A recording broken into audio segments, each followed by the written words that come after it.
Praise be to Jesus. Hi again, everyone. Charles here. Well, this isn't good news. Excuse me.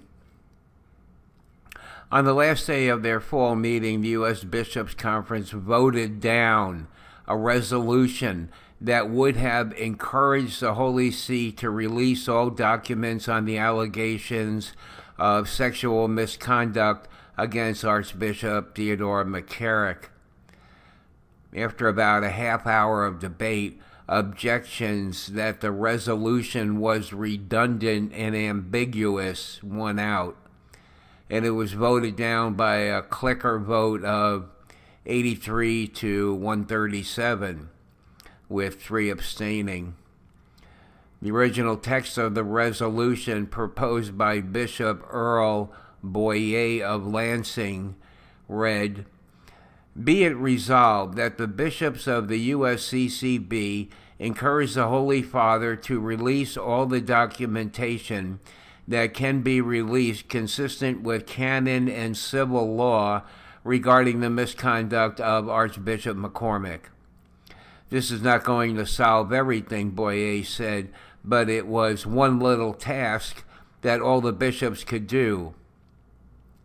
Well, what the problem here is that those that voted against it said, well, the Pope is already handling this. He's going to, look into the complete history of McCarrick and combine that with,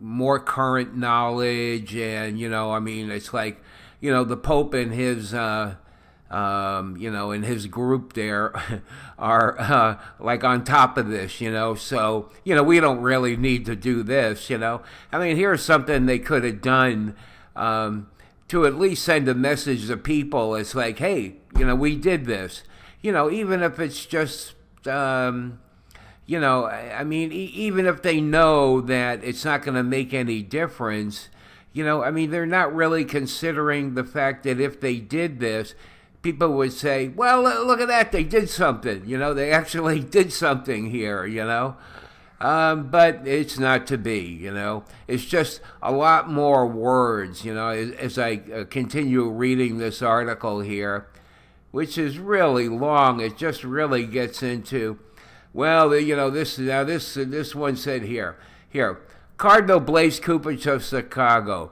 said he objected to the ambiguity of the meaning of, quote unquote, the word release. All right? This is what their discussion gets to be. They're talking about the ambiguity of the meaning of release, and asked whether the proposed resolution would end up being more restrictive of the investigation than what the Holy See had originally intended. To release all documentation that can be released with canon and civil law, ? What does that mean, he said.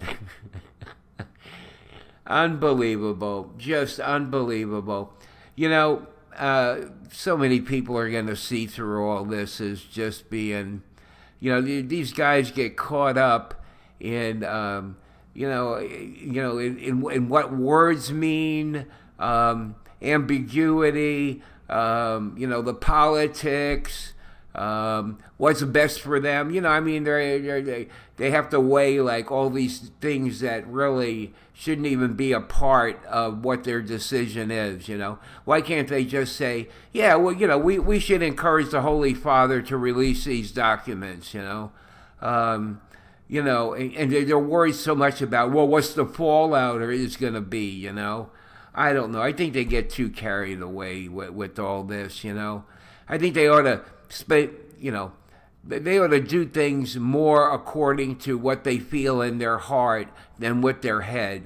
These kinds of meetings can get really like overly intellectual and very technical, filled with this and that and whatever, And, because, these guys are smart people, and you have like 250 of them in a room, you wonder that they can have any kind of discussion at all. Really, I think they ought to do things more according to their heart. And, if they do that, then that will make more of a difference to to the laity than all this other junk here. Here's Kupich, running, just getting off on some sidetrack about the meaning, the ambiguity of the meaning of the word release.